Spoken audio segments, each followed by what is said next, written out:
¿Por qué no había mujeres? Porque les llevó décadas pagar la cuota para traer a sus esposas. Y es desafortunadamente por esa razón que aquí, en Canadá, tuvimos campos de concentración. Pero este señor John Macdonald dijo, sí, tráiganmelos, que trabajen, pero ya que se queden, no. Aquí hay una iglesia en la cual Mussolini estaba con sus soldados en el techo de una iglesia. Ustedes imagínense, si en ese momento migrar a otro país es todo un reto, ¿cómo sería eso hace más de 200 años? Llegando aquí atrás a este puerto, a unas aguas absolutamente gélidas. Quiero que hablemos de ese tema con un especialista en el asunto. Buen día, qué buena conversación vamos a tener sobre los inmigrantes. La inmigración ha definido a todos los continentes en el planeta Tierra. El continente americano específicamente, la llegada de los europeos, la traída de los africanos, tantos grupos étnicos que 500 años después no nos damos cuenta que eran tantos, como que ya nos asimilamos un poco, nos mezclamos entre nosotros, pero entre más lejos nos vayamos al pasado, estaba esa clara definición de todas las personas que venían. Exactamente, y eso es lo que quiero que con Diego exploremos el día de hoy. Vamos a ver la calle que le dio la bienvenida a la migración, no solo a Quebec, no solo a Canadá, sino todo Norteamérica. Pues vamos, la calle que nos da honor a todos los inmigrantes. Vamos a hablar de eso caminando a lo largo de esta calle y vamos a ver dónde comenzaron a instalarse. Los judíos llegaron por acá en el año de 1905 huyendo del zar Alejandro II que estaba en Rusia. Él dijo, ¿saben qué? Ustedes me caen como gordos, ustedes no me simpatizan, así que o se buscan a dónde vivir o aquí no les va a ir muy bien. Entonces, más de 1 millón de judíos rusos deciden comenzar una nueva vida en América del Norte. Concretamente aquí en Montreal, en un solo movimiento llegaron 8.000 judíos. Al cabo de unos 25 años ya eran 65.000. Entonces vean cómo este movimiento comienza a tomar mucha fuerza. ¿Y ellos a qué se dedican? Los judíos pues tienen una gran habilidad para los negocios y ellos llegan a hacer edificios completos de hasta 8 o 10 pisos que son fábricas de diferentes tipos de productos. Ellos también al mismo tiempo creen muchísimo en el tema de la educación y dicen, oigan, pues vamos a invertirle a tener nuestras propias escuelas, nuestros propios colegios y vean cómo eso comienza a dar sus frutos. Diego, de ahí comienzan a salir personas que se convierten en jueces, magistrados, abogados e incluso llegan a tener hasta premios Nobel. Ahora, es que ahí el tema de la migración, cuando uno dice, ay, tenemos un premio Nobel, ¿eso nos incomoda? Ahora sí ya los quieren, ¿verdad? Claro. Cuando traes algo positivo al país, ahora sí. Pero fíjate que desde el inicio, cómo la decisión de una sola persona cambia el mundo. Una sola persona, un solo zar en Rusia, dijo, estos seres humanos no me gustan, la xenofobia, la ignorancia, el miedo a lo que no se parece a ti, y 1 millón de personas terminan saliendo de ese lugar que forjaron ciudades alrededor del mundo. Como una sola persona puede cambiar tanto. Y esa es una parte. Ahora la otra parte, como cuando tú ves a alguien extranjero venir a tu país, no te cae bien, pero si le dan algo a tu país, ahora sí me caen bien. Absolutamente de acuerdo. Entonces aquí, digamos, uno ve que los judíos trajeron el tema de los negocios y trajeron también el tema de educación que llevó a otros beneficios a este país. Y hay muchos de ustedes dirán, pero vean lo bien que les fue inmigrando. Claro que sí, les fue muy bien, producto del trabajo y el esfuerzo, pero son 1 millón de personas que tuvieron que dejar su país. Eso es nada en comparación del país que viene a continuación. Definitivamente es a los que les fue peor. Pero dejemos que Diego nos cuente su historia. En ese tiempo, el primer ministro de Canadá era el señor John Macdonald, el señor que está en los billetes de $50 en Canadá. Pero muchas personas no saben que este señor no era tan buena onda, era medio, ya se sabe en esa palabra que empieza con R. Y dijo, pues están estos chinos, qué bueno, tráiganmelos, los vamos a utilizar para hacer lo que en aquel tiempo era el proyecto de infraestructura más grande en la historia de Canadá, que era construir la vía de tren de costa a costa. Ahora, ahorita cuando yo te menciono, vamos a construir un tren de un lado de Canadá al otro, dices, pues no es tanto. Pero en aquel tiempo, con la tecnología que tenían, con los proyectos que tenían, era como que hoy en día te digo, vamos a construir un puente de aquí a Hawái.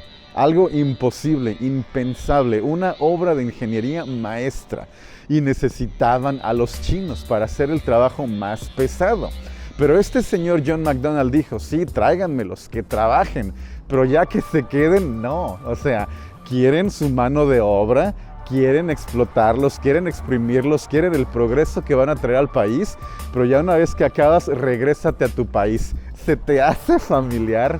¿Les suena parecido? ¿Suena por ahí una campanita?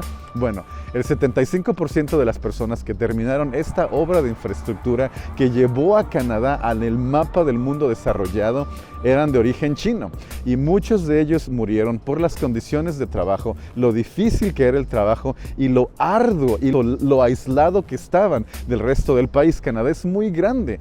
Cuando vas haciendo tu vía de tren, puedes estar a 2-3 horas del hospital más cercano. ¿Y qué pasa si tienes un accidente? Bueno, se completa el proyecto y este señor dice, ahora estos chinos se me regresan a su casa y yo tomo el crédito por este trabajo y apareceré en los billetes de $50. Bueno, aquí con estos chicos pasó la misma triste historia que ya no sabemos. Cuando ves a otro grupo que llega a tu país, los empiezas a aislar, discriminar y a tratar de impedir que se establezcan o solo por puro gusto hacerles la vida más complicada. Como le hicieron a los italianos, a los irlandeses, a todos, ahora a estos chicos de China. Estas personas les dijeron, ¿saben qué? Vamos a ponerles... ahí viene la chota. Con la policía si no nos metamos. Ahí va la chota, miren. Me pita todavía. Vinieron a buscarte. No, a mí no me está pitando, le está pitando a la señora. Bueno. Y aquí nos podemos identificar muchos con esto que les pasó. En esta provincia en específica de China hubo una crisis a los agricultores y deciden venirse aquí a Montreal, bueno, a todo Canadá. Y estas personas dicen... sí está grabando. Y estas personas dicen, ¿saben qué? Solo por diversión, porque no se parecen a nosotros, no son de nuestra cultura, de nuestro idioma, la excusa que quieras. Cuando eres cista, las posibilidades son ilimitadas de lo que puedes encontrar para ser mala onda con alguien. Les dicen, vamos a ponerles una cuota de entrada para que puedan quedarse. Pero esta cuota la pusieron tan alta que les hubiera causado una vida en deuda. Y dijeron, en lugar de pagar la cuota, pues se van a regresar a su país. En ese tiempo eran $50, pero era una cantidad muy grande, especialmente para el tipo de trabajo que hacían estos chicos. Pero muchos de ellos sí la pagaron. Y después dijeron, pues entonces vamos a aumentar esta cuota 2 veces, 3 veces, no, 10 veces van a aumentarla. Esto históricamente en Canadá se conoce como el head tax, o el impuesto por cabeza, y se le puso solamente a las personas de origen chino. Bueno, imaginen cuánto sufrieron estos chicos. Lo primero fue el aislamiento, la soledad, porque ningún otro grupo étnico quería estar con ellos. Los locales de aquí no los aceptaban. O sea, aquí me estaban contando algunos locales que hay registros históricos donde se ve que estos chicos en las fiestas estaban bailando ellos solos, porque no había mujeres, o sea, bailaban hombre con hombre. ¿Por qué no había mujeres? Porque les llevó décadas pagar la cuota para traer a sus esposas. Y si tú dices, ay, qué triste que estén bailando solos, pues qué tan triste es que no veas crecer a tus hijos, que te vas cuando son bebés y los vuelves a ver cuando ya son adultos, porque fue el tiempo que te llevaste en pagar la cuota ridícula que el gobierno canadiense te puso. Esto fue el gobierno canadiense. O sea, después de 20 años de no ver a tu esposa, ¿cómo es tu relación? Y estos chicos aguantaron, perseveraron, dijeron, voy a pagar esta cuota y me voy a reunificar con mi familia. Y solo para que vean cómo el gobierno canadiense ahorita sí se las da de, ay, nosotros somos bien correctos, no queremos ofender a nadie. Pero antes, vean qué cosa tan fea. Fue tanta la soledad que tenían estos chicos y tanto tiempo que estuvieron ellos solos. Imagínate una ciudad de puros hombres, porque no puedes traer a tus esposas. Bueno, se abrió este lugar. Ahorita es un restaurante buffet, ahí está. Pero antes aquí era un burdel, esa casa donde están las cariñosas. Y lo hicieron solo para ellos. Y las chicas que aquí trabajaban eran las que estaban dispuestas a aceptarlos a ellos como clientes, y aquí está. Un periodo oscuro en la historia de Canadá, se los muestro. Oigan, y no contentos con las malas noticias, imagínense que ustedes ya han establecido su comunidad y les dicen, oigan, ¿saben qué? Necesitamos 1/3 de su barrio para hacer un nuevo proyecto. Pues Justamente eso fue lo que pasó en este lugar. Este es el complejo comercial Guy Faubourg. En algún momento el gobierno dijo: señores de la China, por favor, necesitamos su terrenito. Aquí, todas las casitas que había, me las van a demoler, por favor, para hacer este edificio. Y efectivamente, pues eso fue lo que sucedió. No obstante, hay que mencionar que con los años el gobierno canadiense dijo: oiga, como que aquí hemos metido las patas, no se ha reconocido lo que toda esta cultura ha hecho por este país, entonces vamos a hacer estos arcos de entrada en el barrio en 3 puntos diferentes para reconocer formalmente que los chinos realmente han generado una contribución muy importante a Montreal y a todo Canadá. Así que, pues bueno, es un poco triste que las reivindicaciones lleguen tanto tiempo después, pero bueno, realmente debo decir que peor es nada entonces, así que al menos hoy en día se reconoce esa fuerza y esa identidad cultural asiática que es tan importante en esta ciudad. Y hay que mencionar que esas personas que viajaron desde el otro lado del mundo hace más de un siglo generaron una contribución muy importante, no solo en lo que vemos aquí físicamente, sino en sus generaciones posteriores. Si ven esta malla aquí, esto no es un buen augurio. Probablemente que esta fachada y todo el edificio puede tener un problema estructural importante y por eso es que no podemos caminar por acá. Es por eso que definitivamente tenemos que meterle la mano al patrimonio arquitectónico, porque vean qué lindo, les acabo de decir cómo parte del barrio chino desapareció y esto es del testimonio que queda de esa época, y si no lo cuidamos, pues probablemente poco o nada nos va a quedar de ese momento de la historia de la ciudad. Miren amigos, como aquí con lo que les acabamos de comentar pasa algo muy similar que con lo que les dijimos de los judíos. En un comienzo se les miró como de una forma rara. Ellos, los chinos, fueron prácticamente aislados de la sociedad y hoy en día son parte integral de ella. Y eso lo vemos en cualquier ciudad de Norteamérica. El tema de los mercados asiáticos, eso lo hemos visto en todo lado. El tema de los restaurantes es un plan del que uno no se escapa. Así que definitivamente es algo que nos hemos apropiado con muchísimo éxito. Entonces, en un comienzo se les hacía el feo, no los queremos por aquí, solamente queremos que trabajen, que no se queden. Pero miren cómo finalmente ellos se han ganado un lugar en la sociedad que les ha costado muchísimo trabajo, a tal punto que si miramos en el pasado, esos chinos que vinieron en un primer momento hicieron un gran esfuerzo, y es por eso que hoy en día aquí en Montreal, en Quebec, en Canadá y en general en todo el mundo, segunda y tercera generación de chinos son de las generaciones o son de los profesionales más exitosos que podríamos encontrar. Así que bienvenida a la migración de esa forma, ¿no? Como dicen, a mí siempre me dicen: ¿cuándo has visto al hijo de un chino que se ha fracasado? Nunca. Nos van a atropellar. Pero ¿qué tal si ahora miramos una historia en la cual cómo unos pocos integrantes de una comunidad pueden afectar su imagen de una forma negativa casi que para siempre? Vámonos al norte de la calle Saint Laurent y allá se los explicamos. Amigos, benvenuti al barrio italiano. Vamos a dejar que el amigo Diego Saúl nos cuente cómo es que los italianos comenzaron a instalarse en ese sector y cómo fue que llegaron aquí a Canadá. Así que, Diego, por favor. Y aquí ya estoy en el barrio italiano. Y sí, los italianos cuando recién empezaron a llegar a Canadá y a Estados Unidos también los discriminaron. También hubo racismo hacia los italianos, los que hoy en día son considerados los hombres más atractivos del mundo por las mujeres del mundo, que tienen de las mejores cocinas, de los países más visitados. ¿Cómo es que en algún momento ellos también los discriminaron? Pues ya saben, los seres humanos siempre encontramos un grupo al cual menospreciar. Bueno, estos chicos italianos llegan y llegan aproximadamente 50 de ellos. Después hubo una segunda ola de migración y llegaron más. Pero ellos llegaron, y cuando tú llegas como inmigrante no llegas con las manos cruzadas. Ya sabes, irte de inmigrante es el todo o nada, el ganar o morir. Y su ganar o morir fue aquí, en lo que ahora es el barrio italiano en Montreal. Solo para que veas la unidad del inmigrante. Bueno, como les decía, cuando tú eres un inmigrante no llegas a que te mantenga el gobierno. Bueno, la mayoría. Tú llegas a trabajar, a poner tu alma, todo tu esfuerzo y dedicación. En aquel tiempo, aquí era un lodazal lleno de granjas. Aquí había pastizal, habían solamente terrenos para la agricultura y la tierra era más barata. Estos italianos decidieron comprar aquí sin saber que años después construirían lo que hoy es el barrio italiano, para que vengas a caminar y practiques las 4 palabras que te sabes en italiano: tutti frutti, spaghetti y bueno, yo solo me sé 2. El caso es que en estas tierras baratas, estos chicos se organizaron y se pusieron las pilas y a trabajar. Comenzaron con fábricas y aprovecharon la tierra barata y la disponibilidad de materiales. Y vean, les funcionó. Comenzaron a ganar su dinerito, a traer a sus familiares. Y miren, los italianos hoy en día son una parte crucial de la demografía en Montreal.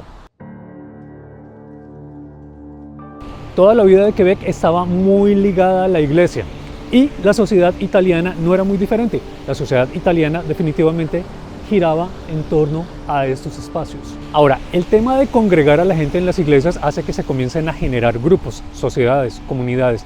Y vean cómo la comunidad italiana nos da una lección muy interesante. Ellos deciden asociarse para generar un espacio que se va a llamar la Casa d'Italia. Es un sitio, es una construcción que ellos mismos van a financiar. Más de 15,000 italianos instalados aquí en Montreal ponen dinero de su bolsillo para construir este edificio. Ese es un lugar en el cual se pueden llevar a cabo diferentes tipos de eventos. Fiestas, matrimonios, lo que a ustedes se les ocurra. De hecho, hasta tiene una pequeña sala de cine.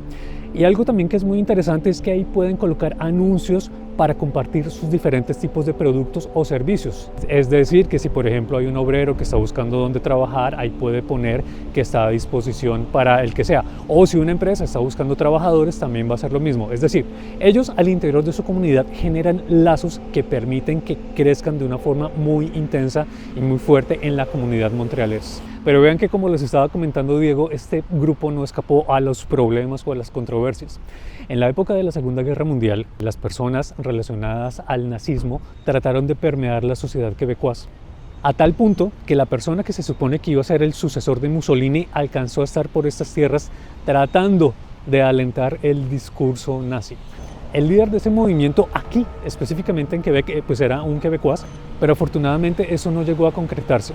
Pero se comenzó a responsabilizar a todo el colectivo italiano de dicho comportamiento. Y es desafortunadamente por esa razón que aquí, en Canadá, tuvimos campos de concentración directamente ligados a la comunidad italiana. Se estableció un decreto a través del cual toda persona japonesa, toda persona alemana y toda persona italiana, sin que se le hicieran muchas preguntas, lo cogían y papacito, se me va al campo de concentración. Hubo aquí un campo de concentración de más de 600 personas. Pero vean ahí que es donde vemos como los ingredientes canadienses y las cosas fueron muy diferentes a lo que podríamos ver en un campamento alemán. Aquí los italianos comenzaron a brillar por su espíritu como cocineros y también como músicos. En dicho campo llegaron a hacerse 4 grupos musicales, los cuales departían también con los guardias que los cuidaban. Y también ellos tenían derecho a que los visitaran sus familias 30 minutos por mes, y en ese momento las familias aprovechaban para traerles pasta, salsa de tomate, en fin, todas las cosas que se necesitan para que un buen plato italiano se pueda servir. Y es así como guardias y prisioneros comienzan a fraternizar los unos con los otros. Como a los 9 meses de estar metidos en este campo de concentración les dicen, oigan, ¿saben qué? Se pueden ir. Y eso quedó así, sin ninguna explicación. Después de muchas décadas, creo que en los años 80 o 90, el gobierno canadiense presentó disculpas a los alemanes y a los japoneses, pero las disculpas a los italianos nunca llegaron. Y es algo que duele muchísimo hoy en día en esa comunidad, porque ellos dicen, ¿por qué mi papá o por qué mi abuelo estuvo metido en un campo de concentración bajo ningún argumento y nunca se le pidieron disculpas? Así que vean, amigos, que ni siquiera aquí uno se escapa de ese tipo de problemas. ¿Campos de concentración en Canadá? Pues vean, imagínense que eso sí sucedió en este país, un país que está acostumbrado a darle la bienvenida a los inmigrantes. Pero bueno, ningún sitio es perfecto en este planeta. Y vean que algo que es increíble es que, como Mussolini aceptó que el Vaticano fuera un estado independiente, dijeron, pues hay que honrarlo. Y aquí, en una iglesia, les pareció la mejor idea del mundo hacerle un fresco en una cúpula. Entonces, aquí hay una iglesia en la cual Mussolini estaba con sus soldados en el techo de una iglesia. En algún momento dijeron, oiga, no, pero como que metimos las patas, vamos a cubrirlo. Pero después dijeron, no, ¿saben qué? Eso es parte del arte que tenemos aquí, vamos a recuperarlo. Entonces, eso es de no creer, o sea, como hacerle un altar o un homenaje a personas de este tipo. Hasta los médicos se mueren, todos cometemos errores, pero ese tipo de testimonios del pasado definitivamente yo creo que deberían desaparecer para siempre. Bueno, Diego, hermano, ¿Qué conclusión nos llevamos de todo esto y de estas tres culturas que llegaron a buscar una nueva vida aquí y no la vieron tan fácil cuando llegaron? Pues mira, lo primero que yo aprendí es de que tú como inmigrante no sabes cómo vas a cambiar al país al que te vas. A lo mejor tú no lo cambias, pero yo no sé a qué se van a dedicar mis hijos, los tres nacidos en Canadá. Hemos visto muchos secretarios de la defensa militar, primeros ministros, que sus padres eran inmigrantes. Ellos están cambiando el país y sus padres nunca se imaginaron mi hijo va a ser el presidente, el primer ministro, un líder militar, un doctor, un empresario, algo. Tú como inmigrante cambias de forma impensable, impredecible el país al que te vas, y aquí lo estamos viendo. Los italianos que llegaron, los judíos que llegaron, ellos nunca pensaron todo el impacto que iban a tener en esta ciudad, y mira, aquí estamos. Yo, para complementar lo que tú acabas de decir, diría que cada uno de esos movimientos migratorios nos muestra como una capa que están añadiendo a esta sociedad que hace que seamos más fuertes. Es decir, si miramos el tema de los judíos, el tema de los negocios, de tener un premio Nobel, eso es algo que ahora es parte de nosotros. Si hablamos del tema gastronómico, o sea, el decir, vamos al barrio chino, vamos a comer algo allá, nosotros también de alguna forma nos hemos apropiado y beneficiado de ese aporte cultural.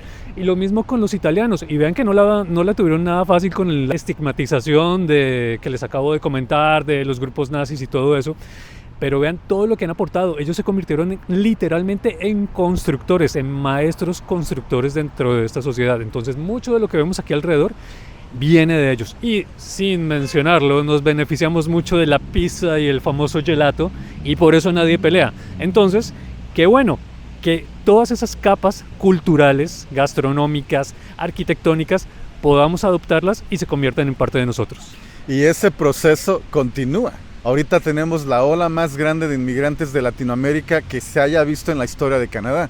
¿Y cuál va a ser el siguiente capítulo de esa ola? ¿Qué vamos a aportar nosotros a la historia de Canadá en 100 años, cuando venga una persona y diga, mira, esto lo iniciaron los latinos, porque en el 2025 empezaron a llegar mexicanos, colombianos, venezolanos? Esa historia continúa, no se detiene. Pues Diego, hermano, muchísimas gracias. Ha sido un inmenso placer hacer este video. Ella te lo venía solicitando hace meses porque yo sabía que si había alguien con quien yo quería hacer este video era contigo, entonces muchas gracias. No, pues para mí fue un placer haber venido a tantos lugares. Pues sin decir nada más. Que el valor esté contigo. Y a bientôt.